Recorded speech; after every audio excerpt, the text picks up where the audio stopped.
नमस्कार दोस्तों, मैं हूं मनोज कुमार गुप्ता। आप देख रहे हैं मेरे चैनल को जिसका नाम है रेगुलर क्लासेस फॉर अकाउंट। और आपके सामने दिख रही है इनकम टैक्स की बुक, साहित्य पब्लिकेशन एस सी मल्होत्रा की बुक है ये, और 62 एडिशन। अगर बुक परचेज करनी हो तो डिस्क्रिप्शन में लिंक है, चेक करो जाके, वहाँ से परचेज कर सकते हो और सॉल्यूशन वगैरह भी परचेज कर सकते हो। तो अभी हम करेंगे 21 क्वेश्चन। 21 को पढ़ाते हैं, समझाते हैं आपको। तो 21 क्वेश्चन में लिखा है Shri Shyamlal is the owner of three house, यानी कि श्यामलाल के पास 3 हाउस हैं, 3 मकान हैं। Compute his income from house property for the assessment year 2021-22, यानी 21-22 के लिए निकालना है। पहला हाउस जिसके बारे में बोला गया है सेल्फ ऑक्यूपाइड फॉर रेजिडेंस, खुद के रहने के लिए यूज़ कर रहा है वो। म्यूनसिपल वैल्यू दे रखी है इस पहले हाउस के बारे में 60,000। म्यूनसिपल टैक्स दे रखा है, लेकिन कुछ फ़ायदा नहीं है इसमें ज़्यादा कुछ। लेकिन आगे लिखा है इंटरेस्ट और लोन टेकन फॉर परचेज, ये हमने लिया है 1 मई 2020 को 75,000 का हिसाब किताब दे रखा है। ये पूरा इंटरेस्ट सॉल्व करके दे रखा है 75,000। और हमने किस बात के लिए लोन लिया था? ये परचेज करने के लिए, मकान को परचेज करने के लिए 1 मई 2020। अब ध्यान रखना, अगर जिस हाउस में हम खुद रह रहे हैं उस हाउस में अगर लोन लिया गया हो और वो लोन लिया हो 1 अप्रैल 1999 से पहले, 1 अप्रैल 1999 से पहले लिया हो तो 30,000 का इंटरेस्ट आता है। और अगर हमने 1 अप्रैल 1999 के बाद लिया है और मकान को ख़रीदने के लिए लिया है तो आपका यहाँ पे 2 लाख तक का इंटरेस्ट आ सकता है। या तो 30,000 या 2 लाख। 2 लाख कब आता है? जब उस डेट के बाद लिया हो, और उस डेट से पहले लिया है तो 30,000 आएगा। ठीक है। आगे है सेकेंड हाउस, हमें बता रखा है म्यूनसिपल वैल्यू कितनी है इसकी? 6,500। सेकेंड हाउस की 6,500 दे रखी है। लेट आउट किया हमने 500 रुपये पर मंथ के हिसाब से। और लोकल टैक्स दे रखा है। और हमारे पास क्या दे रखा है इसमें?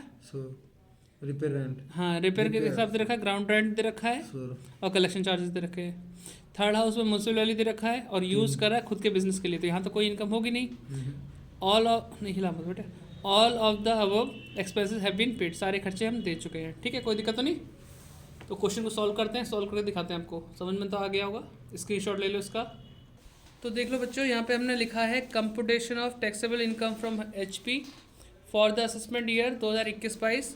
और अब हमें चल रहा है पहले हाउस के लिए। पहला हाउस हम सॉल्व करेंगे। ले तो चाहिए तो ले ले ना। ठीक है। First house is used for self residency. ठीक है। तो जब हम खुद के मकान में रहते हैं तो उसमें क्या होता है, ग्रॉस एनुअल वैल्यू से स्टार्टिंग करते हैं। ग्रॉस एनुअल वैल्यू क्या होगा? नील। ठीक है, फ्रेम में से दिख रहा है। फिर लेस करते हैं म्यूनसिपल टैक्स। जब हम मकान में खुद रह रहे हैं तो म्यूनसिपल टैक्स दें, उसकी कोई डिडक्शन वगैरह कुछ ऐसे नहीं, माइनस करने लायक नहीं होता वो। तो म्यूनसिपल टैक्स दिया भी होगा तब भी हम यहाँ नील करते हैं जिस मकान में हम खुद रह रहे हैं। तो एनुअल वैल्यू क्या आ गया? नील। तो ये हो गया AV। लेस करते हैं हम लोग डिडक्शन अंडर सेक्शन 24। पहला डिडक्शन होता है स्टैंडर्ड डिडक्शन, जो कि 30% ऑफ एनुअल वैल्यू, जो कि नील था, उसका भी नील ही आएगा। नंबर 2 इंटरेस्ट ऑन, हमने जो लोन लिया उस पर इंटरेस्ट 75 है। ध्यान रखो, अगर हम अपने मकान में खुद रह रहे हैं और उस पर अगर मकान पे लोन लिया गया हो तो इंटरेस्ट या तो आता है 30,000 या तो 2 लाख। 30,000 कब आता है? अगर हमने लोन लिया हो मकान को रिपेयर कराने के लिए, रिन्यूअल के लिए, रिकंस्ट्रक्शन के लिए वगैरह वगैरह, तो हम उस पर 30,000 तक का इंटरेस्ट डिडक्शन ले सकते हैं। और अगर डेट दे रखी है और डेट वो दे रखी है 1 अप्रैल 1999 के बाद वाली, तो हमें वहाँ पे 2 लाख तक लेने का अधिकार है। सिर्फ कब? जब मकान को खरीद रहे हो या बनवा रहे हो। ठीक है। और उस डेट से पहले लिया है तो 30,000 तक का इंटरेस्ट ले सकते हैं। और शर्त है, मकान अगर बनवा रहे हैं तो हमारा मकान 5 साल के अंदर बन जाना चाहिए। ठीक है, ये ध्यान रखो। तो अभी हम यहाँ इंटरेस्ट 75 देख रहे हैं ना। मकान को खरीदने के लिए नहीं, बनाने के, मकान खरीदने के लिए लोन लिया गया था, उस पर इंटरेस्ट बना 75,000। तो 2 लाख की लिमिट होती है इस कंडीशन पे, तो 75 तो आराम से लिख सकते हैं। अगर ये 80 भी होता तो भी लिख सकते थे। अगर यहाँ इंटरेस्ट होता 2,20,000 तो सिर्फ कितना आता? 2 लाख। ठीक है। तो यहाँ पे कितना आएगा? 75,000। अब नील में से 75,000 माइनस करेंगे तो क्या आएगा? माइनस का 75,000। हाँ, तो ये लॉस फ्रॉम इनकम HP हो गई।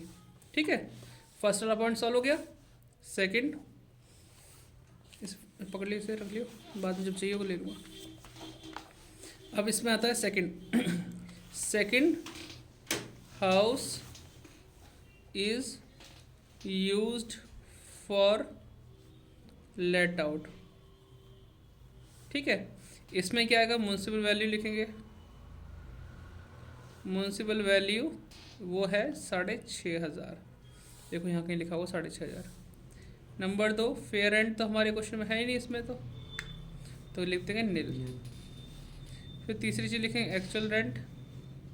एक्चुअल रेंट में 500 रुपये, तो 500 इंटू 6,000 हो गया।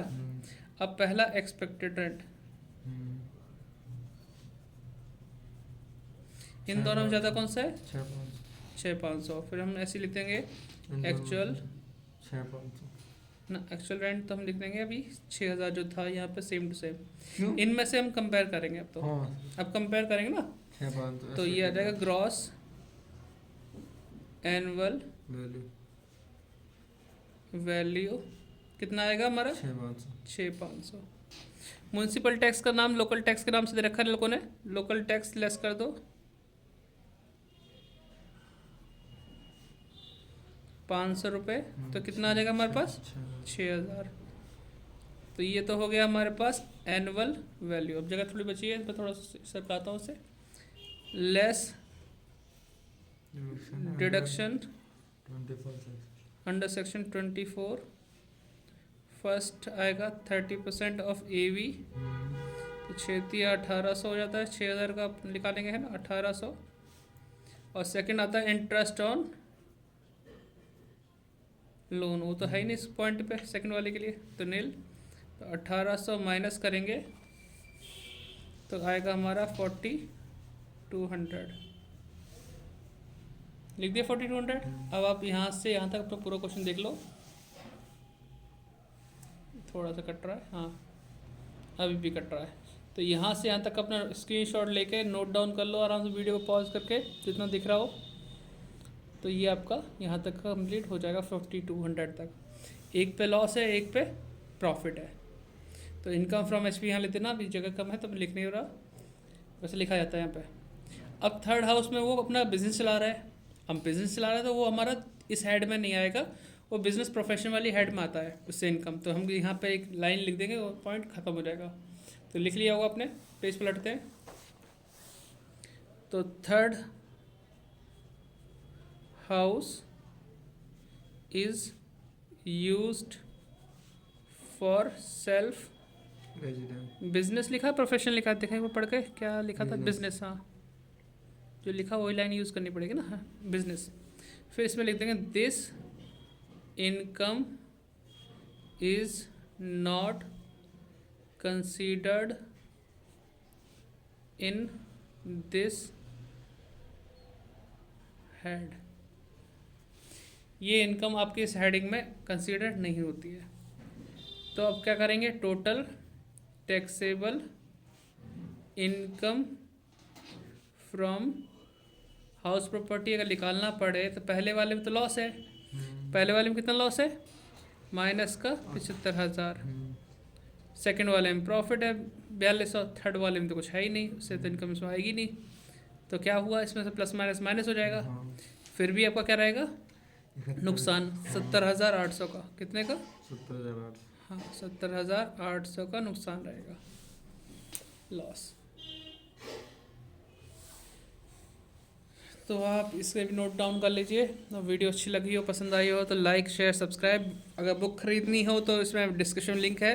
सॉल्यूशन वगैरह भी खरीदना हो, जैसे वीडियो मेरी लेट आ पाती कई बार, तो आप उसे खरीद सकते हैं, बाद में मेरी वीडियो से उसका सॉल्यूशन समझ सकते हैं, कैसे कैसे क्वेश्चन कराया मैंने। ठीक है, तो वो भी डिस्क्रिप्शन लिंक है, चेक कर लेना एक बार। Bye bye, Tata.